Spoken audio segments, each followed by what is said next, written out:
Anne Romanoff sur Europe 1. Mickaël Quiroga, comment ça va aujourd'hui? Eh ben ça va bien Anne, heureux d'être parmi vous, même si normalement, bon moi j'exige une loge avec une télé, un canapé et des M&M's, que des bleus, tous dans le même sens. Mais comme aujourd'hui samedi Roumanoff reçoit Hervé Villard, je me suis dit allez, les caprices c'est fini.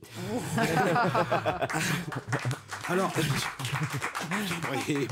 alors je suis très heureux d'être là, même si je ressens une certaine appréhension, je vous le cache pas. Ah bon? Oui, parce qu'on vit une époque bizarre, faut faire attention à ce qu'on dit. Les gens réagissent un peu à l'envers en ce moment, ils s'énervent sur ce que disent les humoristes et ils rigolent en écoutant les hommes politiques. Donc normalement c'est le contraire, hein. Sinon c'est comme si un type allait voir une call girl pour lui faire la gueule et qu'ensuite il rentre chez lui faire l'amour à sa femme. Mais surtout la première question que je me suis posée avant de venir, c'est de quoi je vais bien pouvoir vous parler. Donc en guise d'entrée en matière, j'ai décidé de faire une chose que personne n'a jamais encore osé faire. Encore plus gonflé que l'ancien slogan du PS. À poil! Non, c'était l'autre. Qui, entre parenthèses, était le fruit d'une erreur, hein. Le changement, c'est maintenant. C'est François Hollande qui avait envoyé ce message à son directeur de la com alors qu'il était destiné à Valérie Trierweiler.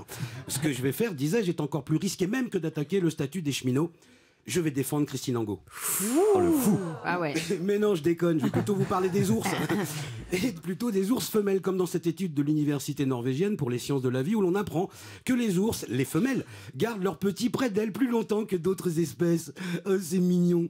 Ben non, c'est pas mignon. Elles le font pour se servir des petits comme boucliers contre les chasseurs. Ah ouais. Véridique, c'est comme si vous vous promeniez en gardant vos gosses tout près de vous au cas où vous croisiez un braqueur. Donne-moi ton portefeuille. Non, prenez plutôt le petit. Et puis, sauver les ours, bon, pourquoi faire?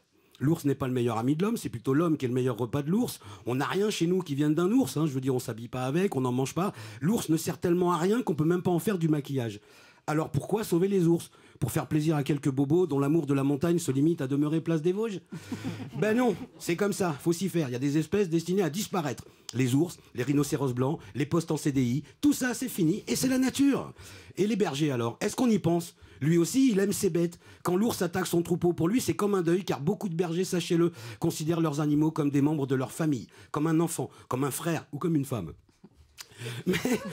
Mais cela dit, je comprends bien que l'écologie, sauver la planète, la biodiversité, ce soit important, même s'il y a quelques contraintes. Certains râlent par exemple sur la prolifération des vélos. C'est vrai qu'il y en a partout des vélos. Sur les boulevards, ils roulent dans les couloirs de bus. Dans les petites rues, ils roulent à contresens. Moi je dis, pour régler le problème, faisons rouler les vélos à contresens dans les couloirs de bus.